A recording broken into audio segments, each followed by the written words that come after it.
Emily, what's on your radar? Well, Paul Ryan is lamenting the GOP's allegedly outsized focus on culture. Republicans are negotiating a $1 trillion infrastructure package. So what would Ryan have them do? Refuse to participate in the infrastructure talks and take an L in the hopes of someday being able to pass legislation that curbs entitlements and slims government to the point where you can, do your taxes on a postcard? Listen, I'd love that. Simplifying the tax code and slimming down the federal government would be disastrous for corporatists and special interests and corporate politicians.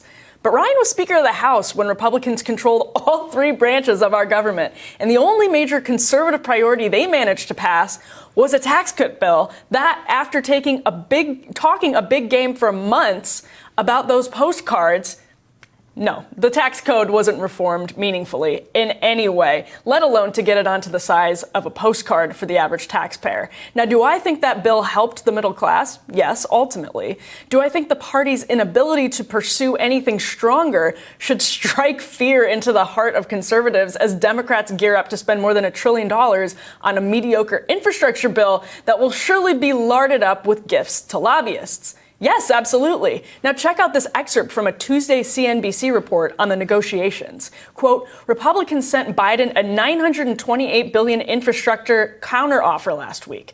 The funding falls well short of the $1.7 trillion plan the president last proposed to the GOP.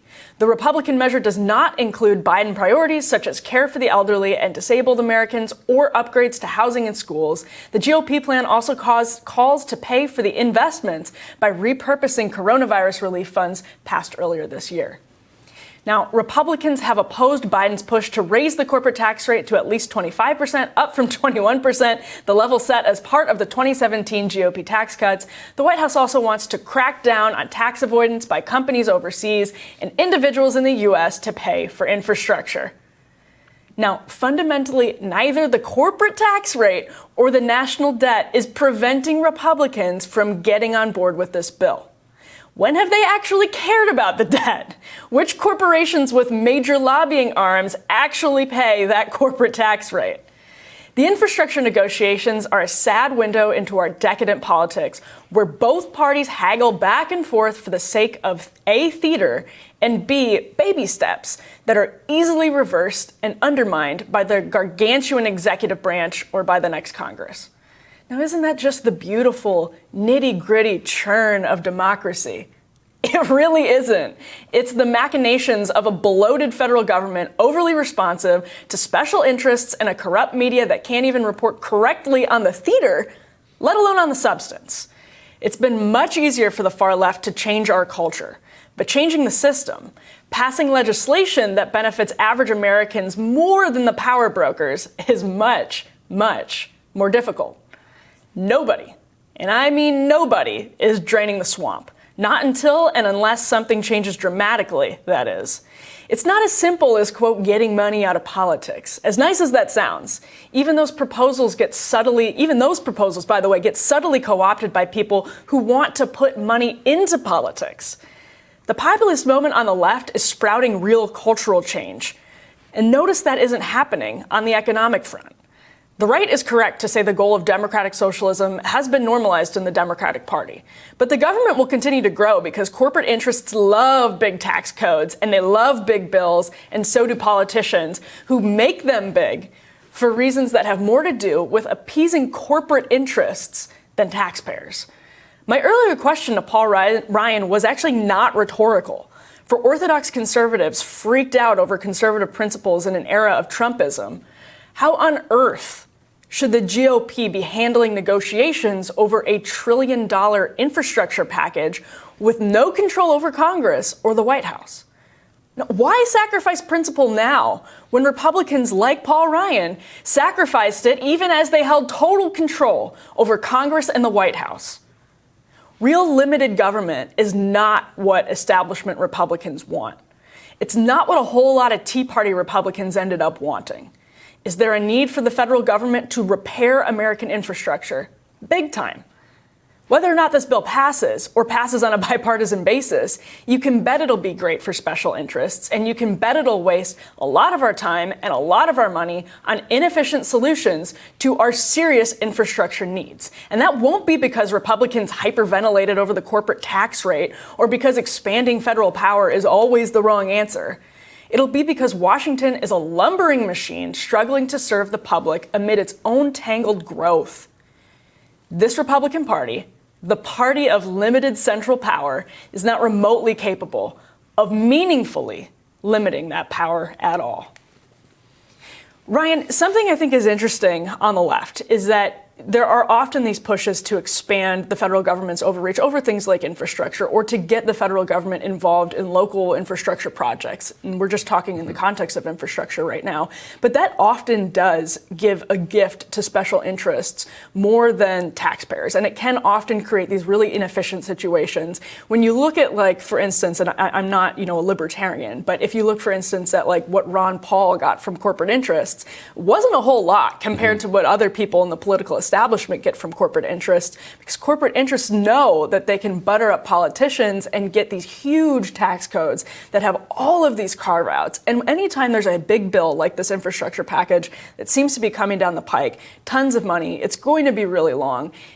Even if it's a liberal priority, is it not going to be a big gift to special interests at the same time? I think so. This is a situation where was it Gramsci who said the old order is dying, but the new has yet to be born? It's a much less dramatic moment that's going on right now, but I think that describes what's happening. You still have the swamp, you still have corporate corruption, you still have the decayed establishment parties that are running things, but there is a different energy that has sprung out of the 2008 financial crisis, and the populism that has come from below. Populism, if it has a through line, it has a number of different through lines, but one of its better ones is oriented around local control, and it borders into paranoia or skepticism of elites. And in the 1990s, that kind of manifested as the anti-globalization movement, which I think was right on. It actually identified the problems that were starting to occur. And so if you're going to actually solve some of the problems that populists are identifying, you need to start bringing development and manufacturing, back to the United States and back to North America. And so if a multi-trillion-dollar infrastructure package creates that kind of developmentalism, then it is moving in the right direction and helping to birth something new, even as the old world that is dying is still going to take its bits of flesh on the way out. I love that point, and I think that's exactly what Republicans need to be thinking about, and they're not thinking about it in that context. I think some people on the sort of new right are thinking about it in that context, but that's totally true in that if we're going to decouple our economy and our supply chain from China and from other countries and bring manufacturing back to North America, it might take big infrastructure bills, but I guess I just don't trust that the direction of a bill like this one, or like others, for instance, whatever they end up doing on healthcare, whatever they end up doing on any number of issues, is actually at the end of the day going to take meaningful steps in that direction. I feel like they just end up tinkering around the edges, throwing out gifts to special interests, and using all of this money and all of this time to just these tiny increments. And I don't mean that in a Madisonian way where like government is supposed to be slow and we're supposed to be responsible, et cetera, et cetera. I mean that like nothing actually ends up happening at the end of the day. For 20 years, from kind of the fall of the Soviet Union up until the financial crisis, this global corporate capitalism was hegemonic. There was, the anti-globalization movement was protesting the WTO and some tear gas going back and forth, but essentially there was no real challenge anymore to that order. And so you're right that it's difficult to see it changing. But I do still think that neoliberalism is dying. That you are now seeing resistance. You're seeing it come from right populists. I think dangerously in places like India, elsewhere around the country. Elsewhere around the globe.